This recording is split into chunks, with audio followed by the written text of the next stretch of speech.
Love should be so easy to define. But, I love chocolate and I love orange. I love sunrises and I love sunsets and I love the new dress that I got. But do I really love these things? They're things that I want and that I need, but they're things I like, not love. I love my sons. I love my parents.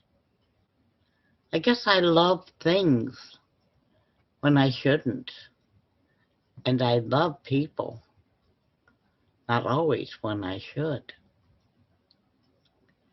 I try to turn that over and look the other side of the coin. And on the other side of the coin, I can't say that I don't love chocolate. I don't love sunrises.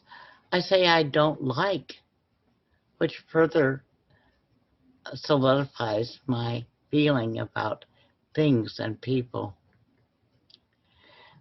I have to go further than that to come to a definition of love. And as close as I could come to it is something that I think all of you could share with me. If you've ever held a child who was, a few hours old to a few months old, your child or someone else's, and you've looked in the eyes of that child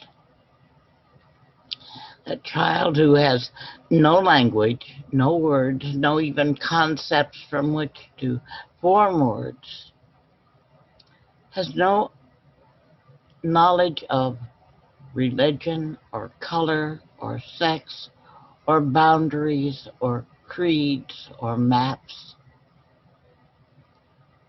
And yet there's that unfathomable, wonderful essence that comes from those eyes that connects with you in a way that you can't describe. And I think maybe that's love. But what happens for that child is that as time goes on and as words develop and as experiences occur, that child begins to think, well, I'm not enough. I'm not smart enough. I'm not pretty enough. I don't have enough in my bank account. I don't have the best car. I'll never get ahead in my job. And you have to ask yourself, who tells you that? How do you know?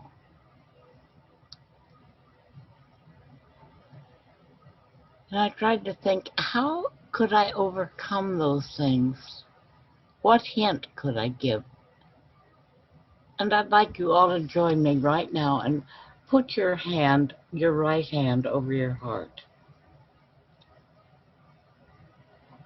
Then with your left hand, place your palm on the wrist of your right hand. And wrap your fingers around your wrist. And what you feel is the real heart throb. And it hasn't had any requirements of sex or nationality or language or barriers. It has, without your request, without your needing to do anything else, been beating and throbbing since before you were born, and it will till the moment of your death. And the same thing is true, the same heart is throbbing in the bodies of every single person who has ever lived. And you can look at that other person, wherever and whoever they are, and you say, I know you.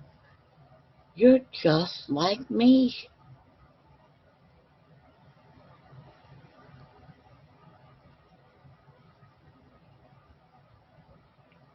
And if we can see to each other that we are fed, that our bodies are comfortable, that we are without fear,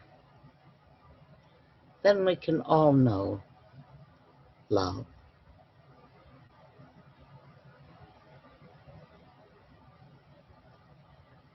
Namaste.